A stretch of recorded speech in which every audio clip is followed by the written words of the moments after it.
Hello बच्चा party, once again welcome back to our YouTube channel study G classes. तो बच्चों, आज के इस नए वीडियो लेक्चर में आप सभी लोगों का एक बार फिर से स्वागत है। तो यहाँ पर बच्चों हम इम्पॉर्टेंट टॉपिक की सीरीज को आगे बढ़ाते हुए एक और इम्पॉर्टेंट और धमाकेदार टॉपिक्स के बारे में अध्ययन करने वाले हैं, जो आप सभी लोगों के बोर्ड एग्जाम के पॉइंट ऑफ व्यू से काफ़ी ज़्यादा इम्पॉर्टेंट टॉपिक होने वाला है। और उस टॉपिक का नाम यहाँ पर लिखा गया है विशिष्ट चालकता। तो ये जो हमारा आज का टॉपिक होने वाला है, आप सभी लोगों के बोर्ड एग्जाम के पॉइंट ऑफ व्यू से काफी ज्यादा इंपॉर्टेंट टॉपिक होने वाला है। और इस टॉपिक से आप सभी लोगों के बोर्ड एग्जाम में यहाँ पर जो क्वेश्चन प्रिपेयर होते हैं वो लॉन्ग क्वेश्चन और शॉर्ट क्वेश्चन बन के आते हैं, जहां पर हम आप सभी लोग को आज के इस वीडियो लेक्चर में बताने वाले हैं कि आप सभी लोग इस टॉपिक से संबंधित यहाँ पर जो आंसर लिख के आने वाले हैं वो लॉन्ग क्वेश्चन में आप किस प्रकार से लिखने वाले हैं और शॉर्ट क्वेश्चन में आप किस प्रकार से लिखने वाले हैं।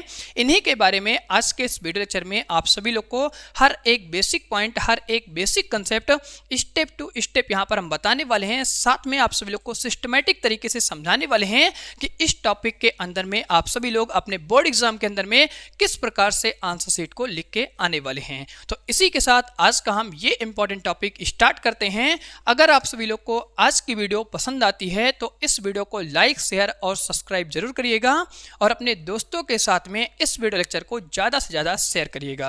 तो यहाँ पर बच्चों हम सबसे पहले बात करने वाले हैं इस टॉपिक के अंदर में इसके इंपॉर्टेंट परिभाषा के बारे में कि इसकी परिभाषा आप सभी लोग किस प्रकार से बोर्ड एग्जाम में लिख के आने वाले हैं। तो इसकी परिभाषा यहाँ पर बड़े ही सिंपल और साधारण शब्दों में लिखी गई है, जहां पर आप सभी लोग को बताया गया है कि जो हमारी प्रतिरोधकता होती है के व्युत्क्रम को ही हम क्या कहते हैं, विशिष्ट चालकता कहते हैं। तो यहाँ पर हम सबसे पहले बात करने वाले हैं कि भैया प्रतिरोधकता हमारी क्या होती है। जैसा कि आप सभी लोगों ने इस टॉपिक के जस्ट प्रीवियस टॉपिक में अच्छी तरीके से अध्ययन किया है कि जो हमारी प्रतिरोधकता होती है उस प्रतिरोधकता को यहाँ पर हम रो से निरूपित करते हैं। इस रो के बारे में आप सभी लोग अच्छी तरीके से जानते हैं कि यही जो हमारा रो होता है, इसी रो को हम क्या कहते हैं, प्रतिरोधकता कहते हैं। जैसा कि इसका नाम यहाँ पर लिखा गया है प्रतिरोधकता, और इसी प्रतिरोधकता को हम क्या करते हैं, रो से निरूपित करते हैं। ये जो हमारा रो होता है ये रोने वाला रो नहीं होता है, इसको हम यहाँ पर लिखते हैं अंग्रेजी में RHO। इसी को हम क्या कहते हैं, रो कहते हैं। और हिंदी में इसको हम यहाँ पर कुछ इस प्रकार से लिखते हैं। तो यहाँ पर आप सभी लोग को ये सिंबल भी अच्छी तरीके से क्लियर हो जाता है। अब यहाँ पर हम बात करते हैं, यही जो हमारा रो होता है इसका यहाँ पर दो नाम होता है। पहला नाम आप सभी लोग अच्छी तरह जानते हैं जिसे हम प्रतिरोधकता कहते हैं, और इसका यहाँ पर जो दूसरा नाम होता है उसे आप सभी लोग यहाँ पर कहते हैं विशिष्ट प्रतिरोध। तो उसको यहाँ पर हम लिख देंगे कि इसका जो यहाँ पर दूसरा नाम होता है उसे हम कहते हैं विशिष्ट प्रतिरोध।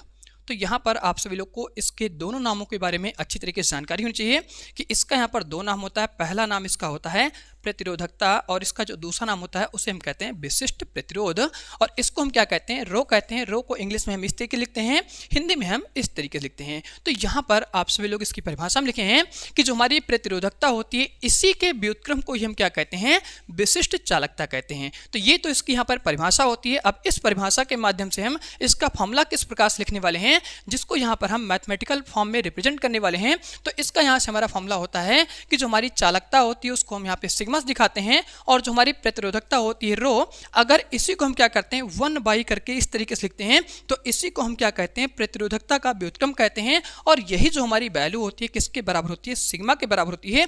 तो यहाँ पर हमारा क्या होता है, ये जो सूत्र बन के तैयार होता है इसी सूत्र को हम क्या कहते हैं, विशिष्ट चालकता का सूत्र कहते हैं। और यहाँ पर हमने नई लाइन से लिखा है कि इसे हम क्या करते हैं, सिग्मा से निरूपित करते हैं। तो ये हमारा क्या होता है, विशिष्ट चालकता का सूत्र होता है।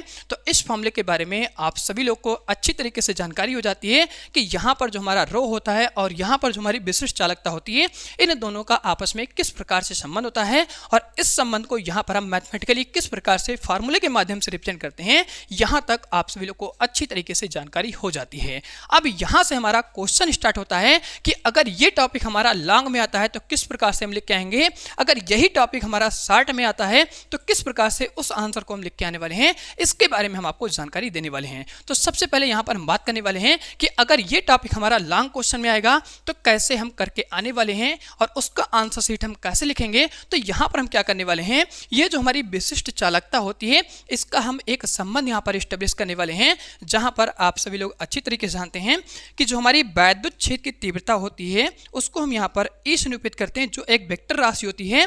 और इसका इसका जो हमारा संबंध होता है इस विशिष्ट चालकता के साथ में वो यहाँ पर होता है E इक्वल टू फार्मूला होता है। तो यहाँ पर आप रो के साथ जानते हैं E इक्वल टू हमारा होता है रो इंटू क्या होता है धारा घनत्व J। तो इसके बारे में आप सभी लोगों ने इसके जस्ट प्रीवियस वीडियो लेक्चर में अच्छी तरह से अध्ययन किया है, जहां पर मैंने आप सभी लोग को समझाया है कि अगर भैया यहाँ पर हम क्या करते हैं ओम के नियम का सदिश निरूपण करते हैं तो उस केस में आप सभी लोग को ये फॉर्मूला प्राप्त होता है। और यहाँ पर हम क्या करने वाले हैं इसी फॉर्मूले के माध्यम से आपको समझाने वाले हैं कि जो हमारी विशिष्ट चालकता होती है इसको हम सिग्मा दिखाते हैं, इसका भी संबंध होता है वैद्युत क्षेत्र की तीव्रता E और धारा घनत्व J के साथ में। तो उसको हम किस प्रकार से यहाँ पे प्राप्त करने वाले हैं, तो सूत्र यहाँ से हमारा होता है धारा घनत्व J इक्वल टू यहाँ पर फॉर्मूला हो जाएगा रो की जगह पर हमारा क्या आ जाएगा सिग्मा आ जाएगा, और उस सिग्मा को यहाँ पर हम कुछ इस तरीके लिखने वाले हैं।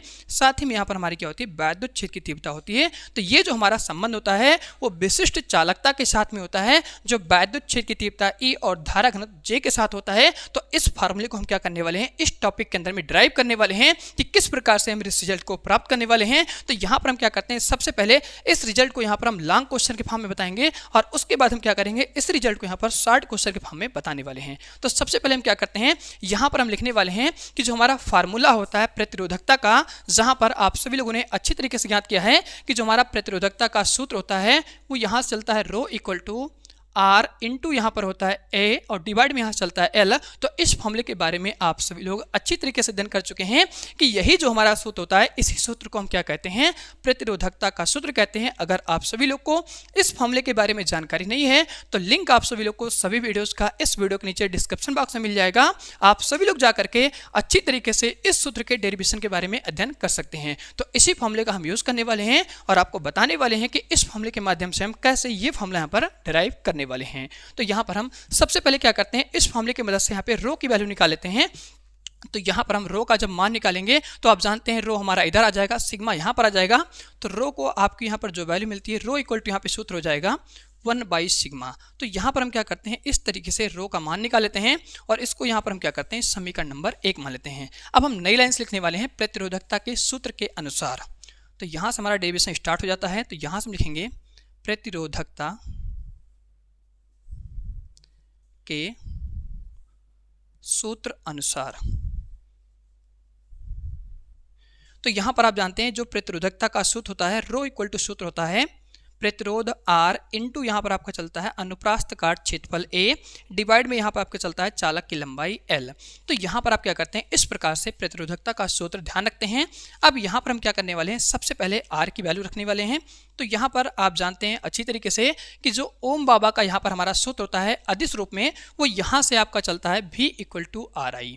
इस फॉर्मूले के बारे में आपको जानकारी होती है। तो यहाँ से हम क्या करने वाले हैं इस R का मान ज्ञात करने वाले हैं। तो यहाँ पर आप जानते हैं जब हम R को यहाँ पे रोक लेंगे तो इसका फॉर्मूला आपको मिल जाएगा V/I। तो यहाँ पर हम क्या करने वाले हैं इस R की जगह पर ये वाली वैल्यू यहाँ पर हम पुटअप करने वाले हैं। तो यहाँ पर हम क्या करते हैं R की जगह पे ये वाली वैल्यू यहाँ पे हम पुट करेंगे। तो यहाँ पर आपका होता है विभवांतर V और यहाँ पर आपकी विद्युत धारा I होती है इंटू यहाँ पर आपका चल रहा है अनुप्रास्थ काट क्षेत्रफल A डिवाइड में यहाँ पर हो जाएगा चालक की लंबाई L।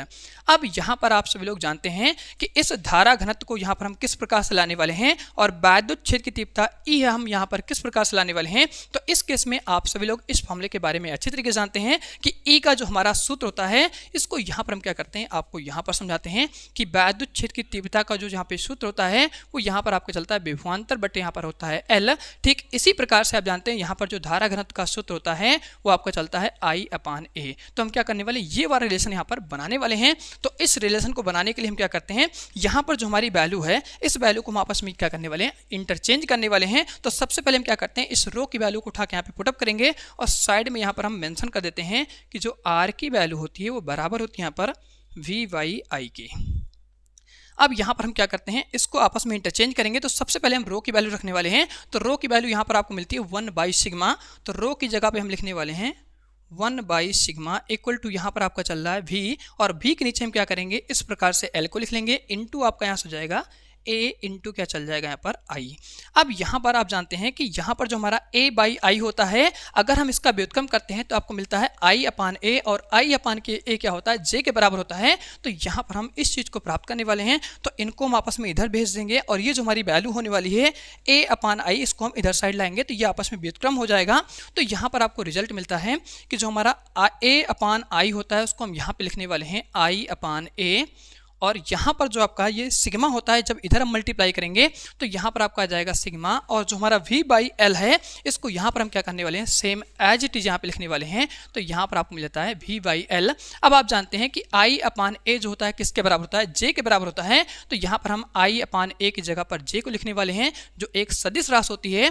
ठीक इसी प्रकार से यहाँ पर आप जानते हैं सिग्मा यहाँ पर आ जाएगा, और जो V/L होता है ये बराबर होता है वैद्युत क्षेत्र की तीव्रता E के। तो यहाँ पर हम क्या करते हैं, इस प्रकार से सारी वैल्यू को उठा के पुट कर देते हैं, और यहाँ पर हम साइड में मेंशन कर देते हैं कि जो हमारी वैद्युत क्षेत्र की तीव्रता होती है इसकी जो वैल्यू होती है वो V/L के बराबर होती है, और यहाँ पर जो हमारा धारा घनत्व होता है J, इसकी जो वैल्यू होती है वो I/A के बराबर होती है। इस प्रकार से हम क्या करते हैं, I/A की वैल्यू यहाँ पर पुट करते हैं तो आपका J आ जाता है, और V/L की वैल्यू यहाँ पे हम पुट करते हैं तो E आ जाता है। तो इसी संबंध को हम क्या कहते हैं, धारा घनत्व J तथा वैद्युत क्षेत्र की तीव्रता E का संबंध होता है, जो विशिष्ट चालकता के रूप में प्राप्त होता है। तो इसका फॉर्मूला यहाँ पर आपको मिल जाता है J = विशिष्ट चालकता, जिसको हम सिग्मा दिखाते हैं, इनटू हमारा क्या होता है, वैद्युत क्षेत्र की तीव्रता होती है। अगर आप सभी लोग इस रिजल्ट को एक और फॉर्म में लिखना चाहते हैं तो आप सभी लोग जानते हैं जब भी हम किसी भी नियतांक वैल्यू को हटाते हैं तो उस केस में हमारा क्या होता है, समानुपाती का चिन्ह आता है, जिस चिन्ह को यहाँ पर हम कुछ इस प्रकार से लगाते हैं, और इस केस में आपको क्या मिलता है, धारा घनत्व J तथा वैद्युत क्षेत्र की तीव्रता E के बीच संबंध मिलता है। तो ये संबंध आपको बताना चाहता है कि अगर हम वैद्युत क्षेत्र की तीव्रता का मान बढ़ाते हैं तो धारा घनत्व का यहाँ पर मान बढ़ जाता है, अगर हम वैद्युत क्षेत्र की तीव्रता को कम करते हैं तो उस केस में धारा घनत्व का मान क्या होता है, कम हो जाता है। तो इस प्रकार से आप सभी लोग ये डेरिवेशन लॉन्ग क्वेश्चन के अंदर में करने वाले हैं, तो इसको आप सभी लोग अच्छी तरीके से नोट कर लीजिए। अगर आप सभी लोग को किसी भी पॉइंट और किसी भी स्टेप में कोई समस्या होती है तो कमेंट बॉक्स में कमेंट करके जरूर बताएगा। तो अब हम यहाँ पर बात करने वाले हैं कि इस क्वेश्चन को, इस डेरिवेशन को हम किस तरीके से शॉर्ट क्वेश्चन के अंदर में करने वाले हैं, जिससे आप सभी लोग का कोई भी नंबर यहाँ पे डिटेक्ट ना हो और हर एक नंबर आप सभी लोग को अच्छी तरीके से मिले। तो यहाँ तक आप सभी लोग एक बार अच्छी तरह से नोट कर लीजिए। इसके बाद हम बात करने वाले हैं कि शॉर्ट क्वेश्चन के अंदर में हम इस पूरे टॉपिक को किस प्रकार से लिख के आने वाले हैं।